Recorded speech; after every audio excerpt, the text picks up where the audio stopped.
Bueno, voy a saludar a Begoña Villacís. Fue vicealcaldesa de Madrid entre el 2015 y el 2022, si no recuerdo mal. Y ahora es directora ejecutiva de la Asociación Española de Centros de Datos. Doña Begoña, muy buenas noches. ¿Cómo estamos? Hola, ¿qué tal? Buenas noches. Encantada de verte de nuevo, Antonio. Igualmente, Begoña. Bueno, ¿echas de menos la política o no? Pues me decía alguien que de la política nadie se quiere ir, pero a la política nadie quiere volver. Yo creo que estoy un poco en ese punto ahora mismo. O sea, que ya no quiere volver. Vamos. No, a mí me gusta mucho la política y es verdad que yo he salido de la política, pero la política no ha salido de mí y leo los periódicos todos los días y no puedo evitar estar muy pendiente de la actualidad, muy preocupada, por cierto, porque veo que el ambiente pues se está callando, se está polarizando y hay muchas cosas que me disgusta ver, pero ahora lo tienen que arreglar otros. A mí me toca arreglar otros asuntos. Me imagino que habrás vivido muchos 2 de mayo, ¿verdad? Y habrás estado incluso en esa parada militar con el motivo del 2 de Nueve mayo en la años. Puerta del Sol. ¿Qué te parece que el gobierno de Sánchez prohíba este desfile, esta parada militar? Pues mira, yo lo he vivido 9 años. Lo empecé a vivir con Cristina Cifuentes, luego Miguel Garrido, luego pues con Isabel Díaz Ayuso. Ahí han estado presentes presidentes de todos los colores. Yo he visto a Leguina, he visto a Barranco, he visto a Manuela Carmena. Es decir, que era algo bastante plural y ese desfile al que yo he asistido, pues la parte, la que estáis viendo ahora mismo, ahí están pasando por delante de todos los portavoces políticos, de distinto color además, de todos los colores, porque además íbamos todos. Y la parte más bonita, la que me parecía a mí más bonita del desfile, fíjate, no tenía tanto que ver con cómo le gusta a la gente y lo bien que reciben pues a los integrantes del desfile, que son desde policías, muchas veces policías de los municipios, militares, sino que ves la cara de los militares desfilando y tú notas que a ellos les está gustando mucho también acercarse a la gente y dejarse ver y ver cómo gusta, ¿no? Y los niños también lo disfrutan mucho, así que a mí personalmente me da mucha pena, tengo que reconocerlo, porque me gusta que se mantenga una tradición que funciona para el ejército, que lo disfruta, y funciona para la ciudadanía, que se produzcan esas conexiones, yo creo que siempre es buena. Desconocemos la causa, o sea, el motivo por el cual el gobierno, el Ministerio de Defensa no quiere que haya desfile este año en la Puerta del Sol de Madrid, pero vamos, podemos imaginarlo. La relación entre Moncloa y la Puerta del Sol es terrible. El Sánchez ha visto a su enemiga número uno en la persona de Isabel Díaz Ayuso y da la impresión de que todo lo que pueda evitar que ella políticamente crezca lo va a impedir el señor Sánchez. A mí hay una cosa que yo, fíjate, a Margarita Robles la he visto en muchos actos con Madrid y yo recuerdo actos muy bonitos, además, tras la pandemia. Recuerdo el Palacio de Hielo, recuerdo unas palabras maravillosas de Margarita Robles, seguidas de Isabel Díaz Ayuso, que además Isabel reconoció las palabras de Margarita Robles. Y me da mucha pena que todo eso se esté desmoronando, ¿no? Y que el ejército acabe en medio de una guerra que no le interesa. Deberían estar preocupándonos por otras cosas. Yo creo que se están, no sé, es una forma de boicotear una institución que es muy querida, que es muy reconocida por todos los españoles y en especial por todos los madrileños, y que no debería estar en medio de nada, ¿no? Y precisamente ahora que se está hablando, que estamos en un momento geopolítico que a todos los españoles nos preocupa, que se está hablando por primera vez desde que yo no, en toda mi vida nunca había escuchado la palabra rearme, así que si es importante que el ejército esté presente y que la gente lo reconozca como un aliado, yo creo que esto es uno de los momentos más importantes de la historia. Así que, como decía, me da mucha pena que este desfile no se produzca porque se ha producido siempre, nunca le ha inquietado a nadie, nunca le ha molestado a nadie, nadie ha hecho nada por molestar y si veis la cara de la gente ahí, es un momento que se disfruta muchísimo, ¿no? Así que me parece que es un paso atrás, la verdad. Bueno, Begoña, desde el punto de vista del análisis político, porque sigue en la actualidad, lógicamente, todos los Sí. días, ¿no? ¿Qué es lo que más te preocupa e inquieta? ¿El hecho de que tengamos un gobierno que se niegue a presentar unos presupuestos o un presidente de gobierno que no tiene mayoría para seguir gobernando, pero que lo hace contra viento y marea y de manera inquietante y preocupante? Pues Antonio, yo me metí en política porque a mí no me gustaba que los españoles dependiésemos de los nacionalistas ni de los extremos. Por eso algunos nos dio por fundar un partido liberal y de centro. y además un partido nacional, para que los intereses de los españoles fuesen los que prevaleciesen, no los de una pandilla, básicamente, que solo defendía su terruño. Y ese es el paso atrás que estamos dando con respecto al 2015, cuando creamos un partido precisamente para pactar con los dos grandes partidos, que ahora volvemos a depender de los nacionalistas y van imponiendo sus normas. Y yo creo que cuando unos pocos imponen sus normas acabamos perdiendo todos. Así que eso que no me gustó a mí ni a muchos está volviendo a ocurrir y a mí me preocupa muchísimo. Me preocupa también que no presentemos presupuestos porque, no por nada, es porque yo soy constitucionalista, ¿no? Y hay un artículo que es el 134.3 de la Constitución española que te obliga a presentarlos, no te obliga a aprobarlos, pero sí a presentarlos. Y me preocupa también que los dos grandes partidos, y yo sé que esto que voy a decir no va a ser muy popular, pero de verdad que lo pienso, me gustaría que en un momento tan complicado, porque que es el que vamos a atravesar en breve como país, como nación y también como Europa, no estén más unidos. Yo miro con algo de envidia a Alemania, ¿no? Cuando los partidos que representan a la mayor parte de los españoles son capaces de sentarse a hablar. A mí me gustaría que el Partido Popular y el Partido Socialista pudiesen llegar a pactar, pudiesen ser capaces de llegar a pactos mínimos por todos los españoles, porque lo vamos a necesitar, porque vamos a necesitar rearmarnos, porque vamos a necesitar fortalecernos, ¿no? Y yo prefiero, sinceramente, que el PSOE pacte con el PP a lo que está pactando con Junts, por ejemplo, que no hay manera de entenderlo desde la lógica progresista que nos están vendiendo, ¿no? Yo, por lo menos, no lo entiendo. Así que me preocupa muchísimo. Mire donde mire, me preocupa todo. Y luego, otra cosa que me inquieta muchísimo es que eh, las noticias se ocupan constantemente con zascas e insultos. Y para mí eso es la no noticia. A mí eso me parece política de pacotilla, sinceramente. Sobre todo con lo que está ocurriendo con Estados Unidos girando como está girando, con lo que está ocurriendo en Ucrania, con lo que está ocurriendo pues, en Hungría, por ejemplo, con lo que está ocurriendo en Rusia. Y yo personalmente, que he tenido, no sé si llamarle la oportunidad, pero yo estuve en Kiev y estuve en Busha y me tuve que esconder en un refugio cuando sonó una alarma antiaérea. Yo hay cosas que sinceramente no puedo llegar a comprender, así que con todo lo que se avecina necesitaríamos un país más fuerte con políticos que fuesen capaces de ser más generosos, la verdad. Ahora, ¿quién es más responsable de todo eso? ¿Por qué no se produce esa situación de consenso que efectivamente todos hubiéramos deseado entre los dos grandes partidos? ¿El presidente del gobierno o el líder de la oposición? Yo creo que el presidente del gobierno tendría que haber tendido la mano. Lamentablemente, eso que ellos observan como una debilidad sería una gran fortaleza, que tuviese la generosidad de tender la mano y de querer hablar con un partido tan representativo como es el Partido Popular, que no hay que olvidar que ha ganado las elecciones. Yo creo que es algo que debería hacer. Yo creo que es mejor siempre esa opción que no cumplir con la Constitución ni con el artículo 133 que nos obliga, ¿no?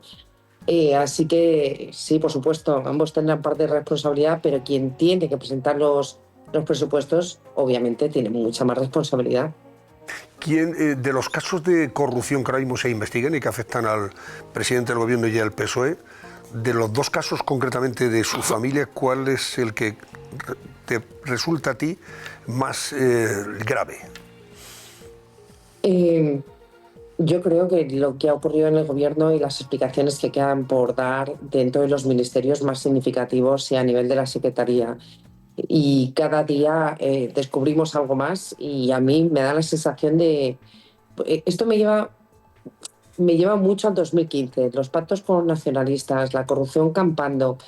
Y a mí me preocupa que los españoles estemos asumiendo la corrupción, ¿no? Y naturalizándola, porque eso no parece que haya ninguna mella en las expectativas de voto. Y pienso que hay lamentablemente muchos españoles, y aquí voy a decir algo que tampoco es muy popular, pero creo que tan responsables son los políticos como los ciudadanos que con su voto refrendan esas prácticas, ¿no? Porque con todo lo que estamos viendo, yo creo que hay una parte de los españoles que abren el periódico y les gusta que haya corrupción siempre que sea del otro bando. Y a mí eso me preocupa mucho, porque poner a los bandos por encima de la transparencia, poner a los bandos por encima de la corrupción, poner a los bandos por encima de los enchufes, poner a los bandos por encima de todo, es una involución como país. Y creo además que nos están entreteniendo con este tipo de política, con este tipo de política de titular facilón, y las grandes reformas que necesita España, de eso no se habla. Antonio, tú no te das cuenta de que hace mucho tiempo que no hablamos de programas, que no hablamos de políticas, que no hablamos de reformas, que no hablamos de futuro, simplemente porque todo el tiempo de los medios y todo el tiempo de los políticos se lo dedican a estos tascas facilones. Yo creo que hemos dado un paso atrás que a mí, sin lugar a dudas, me preocupa, y creo que estamos involucionando como país. Lo pienso de verdad. José Francisco Serrano quiere preguntarte, Begoña. Muy buenas noches, Begoña. Nosotros no nos conocemos personalmente, pero antes de hacerte la pregunta quería agradecerte algo, porque colgaste en las redes sociales en días pasados una foto con tu padre, con mi compañero Pepe Villacís en la Facultad de Periodismo del CEU, en la que te sentías orgullosa de ser hija de tu padre. Bueno, que sepas que yo me siento orgulloso de ser compañero de tu padre en la Facultad.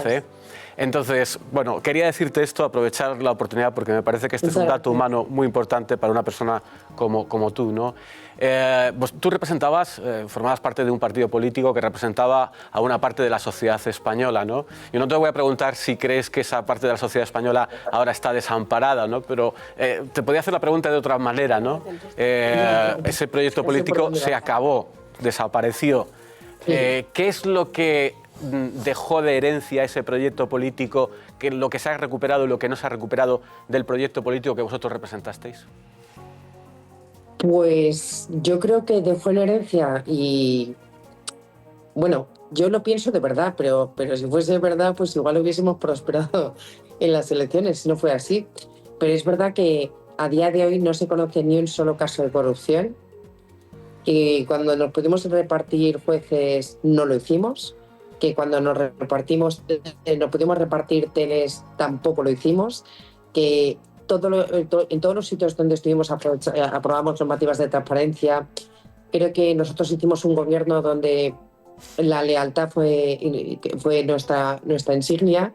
Creo que gobernamos bien, nos tocaron momentos muy difíciles para gobernar, nos tocó la pandemia, nos tocó Filomena, que por cierto el otro día mandaba muchos ánimos a mis excompañeros del ayuntamiento que les tocaba gestionar, que yo creo que han estado muy bien gestionadas las lluvias, ¿no?, incesantes, pero creo que estábamos en un momento político donde eso no se premiaba, se volvió a votar en contra de, y eso hizo que el proyecto de centro político, pues en momentos de polarización, no sobreviviese. ¿Cómo nos sentimos muchos ahora mismo? Pues nos sentimos huérfanos, porque vemos que España vuelve a caer en manos de los nacionalistas o de los extremos, y eso no nos gusta. Pero tampoco haré equidistancia con esto, porque no soy para nada equidistante y tengo muy claro qué es lo que a mí me gustaría que ocurriese. Pero no va a ocurrir. Me gustaría que los dos grandes partidos, insisto, se sentasen a hablar. Yo sé que es muy difícil, porque además hay un momento donde está muy enquistada la enemistad, yo diría, esta personal, y se vuelve muy complicado. Y a uno se le hacen inolvidables todas las cosas que acaban ocurriendo, y cada uno puede hacer un inventario de reproches. Es casi como una pareja que se está divorciando y que se tiran los trastos a la cabeza, ¿no? Yo le recomendaría un poco de terapia, pero yo confío mucho en mi país, la verdad, confío mucho en mi país, y creo que antes o después esta situación tiene que terminarse. Sí, pero mientras esté Sánchez, Begoña, es imposible que esa situación se dé.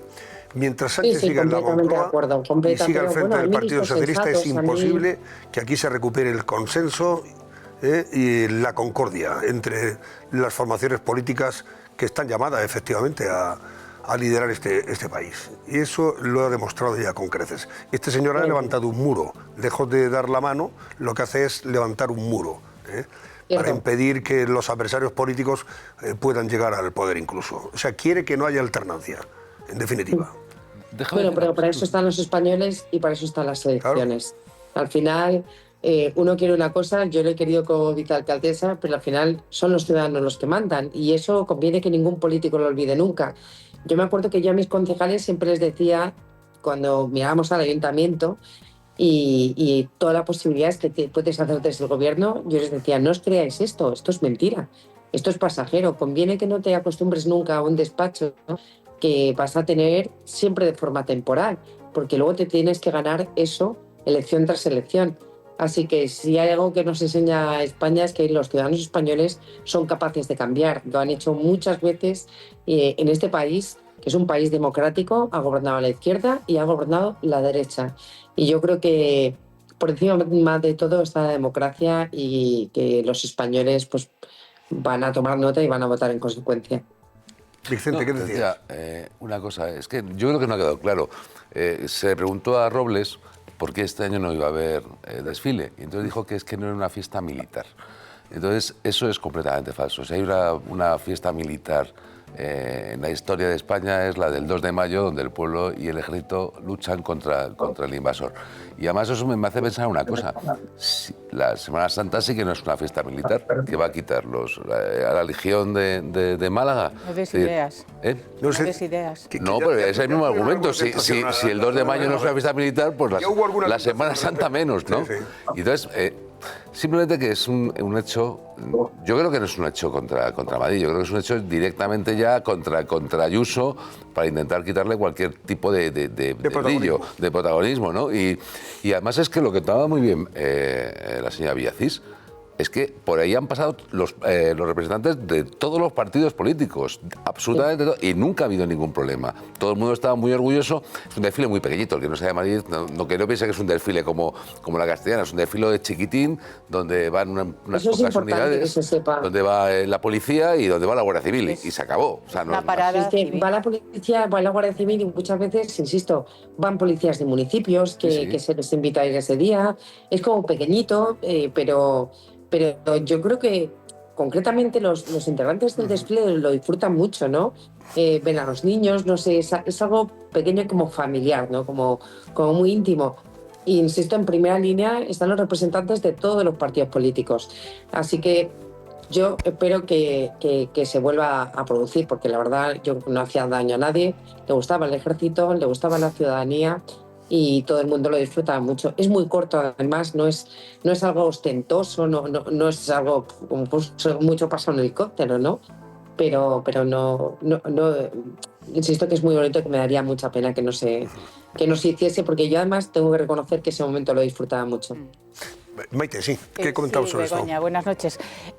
Lo has disfrutado tú y lo disfruta el pueblo de Madrid, efectivamente, porque antes decía Vicente que esto es contra Ayuso. Desde luego es una obsesión que tiene el presidente del Gobierno, pero yo creo que se hace daño a los 7 millones largos de madrileños en la Comunidad de Madrid, a las Fuerzas Armadas que están muy unidas a Madrid. Como tú bien decías, es un acto muy pequeñito, una parada muy pequeña, pero que la gente lo vive a tope, lo goza. Además, normalmente hace buen tiempo, estamos hablando del 2 de mayo, además se conmemora efectivamente una gesta del pueblo de Madrid para luchar contra la invasión. Hombre, yo creo que en todo esto no se tira...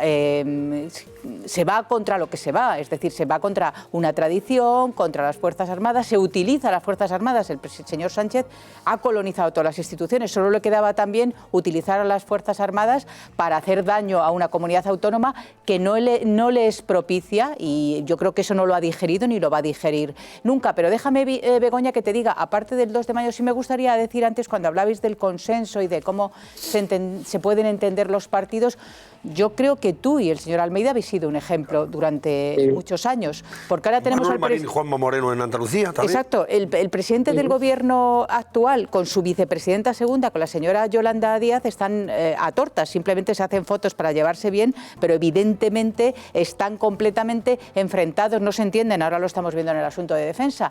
Y yo sí vi en vosotros, y como bien dice Antonio, también en Andalucía con Juan Marín y con Juanma Moreno, esa lealtad, ¿no?, entre dos partidos diferentes que se presentan de forma diferentes, que llegan a acuerdos de gobierno y que luego, sobre todo, tienen pues un sentir institucional de respeto al otro, ¿no? Y me gustaría eso ponerlo en valor ahora que estás aquí. Además, Maite, yo te diría más. Yo recuerdo que tras la pandemia, y ahora también estamos viviendo momentos muy complicados, nosotros no teníamos ninguna necesidad de llegar a un pacto con los otros partidos. Y sacamos los presupuestos y sacamos las 300 medidas de los pactos de la Villa, sentándonos con todos los partidos políticos, y todos los partidos políticos desde Vox, pasando por el PSOE, pasando por Más Madrid, firmamos un acuerdo de 300 medidas. Nosotros no les necesitábamos como gobierno. Ellos no tenían por qué hacerlo como oposición y, sin embargo, lo hicimos. Porque yo creo que hay que estar a la altura del momento que te toca. Y yo creo que ahora mismo no somos muy conscientes del momento que estamos viviendo. No somos muy conscientes del entorno que es cada vez más amenazante. Yo creo que nos estamos preocupando de quitarnos el polvo y nos viene una riada, sinceramente. Yo creo que haría falta que los políticos dejen de pensar en las siguientes elecciones y se pongan a pensar en las siguientes generaciones, que van a tenerlo un poco más complicado. Insisto, para mí la clave, y fíjate, lo hablaba con mis hijas el otro día, yo desde que nací nunca había escuchado la palabra rearme. Nuestra generación ha escuchado cómo se trataba de desmontar todo el entramado nuclear, ¿no? Cómo se acababa con la Guerra Fría, cómo caía el muro de Berlín. Todo eso que hemos estado viendo está retrocediendo. Entonces, más valdría que se diesen cuenta del momento crítico que estamos viviendo y de verdad, o sea, que dejen de pensar tanto en el poder y piense más en los españoles y piense el papel que tenemos que cumplir en Europa y en el mundo ahora mismo. Pues Begoña Villacís, muchísimas gracias, muy buenas noches, y algún día tendremos que hablar de otras cosas, de centros de datos y de inteligencia artificial también, que es a lo que te dedicas ahora, ¿no? Está muy geopolítico también. Yo, como dije cuando asumí la dirección, en el momento crítico que estamos viviendo, los datos tienen que estar en nuestro país. Podemos confiar en que estén en otro lado, en China, pero yo creo, y Europa piensa, que es mejor que cada uno de nosotros seamos soberanos con nuestros datos.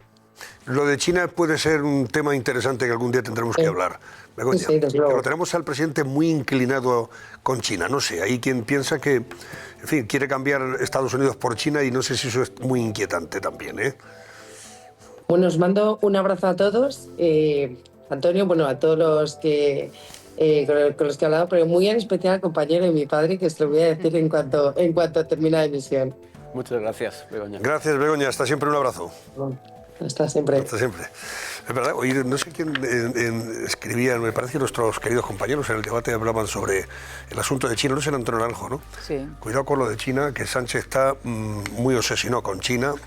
Ahí está el Zapatero, que es el que le está susurrando, y vamos a ver qué interés tiene y qué intenciones hay detrás de esa comunicación directa con China. Va a ser el tercer viaje de Pedro Sánchez por a eso, China. No creo que haya hecho a ningún otro país tantos viajes como el que ha hecho. Y además ahora China tiene una política especialmente agresiva en la compra de determinados puertos. El problema en el Canal de Panamá es precisamente que tiene Estados Unidos con China, es precisamente los puertos que ha comprado China en el Canal de Panamá, no solo en el Canal de Panamá, sino en algunas otras, digamos, localizaciones estratégicas. Y ahí está la cuestión de Canarias y Marruecos. Es decir, no es precisamente el mejor compañero. Y no debemos olvidar que es China y el aniversario de China, porque China está haciendo una política en perspectiva del centenario de la implantación del régimen del Partido Comunista Chino del 2039, donde quieren convertirse en la potencia hegemónica mundial.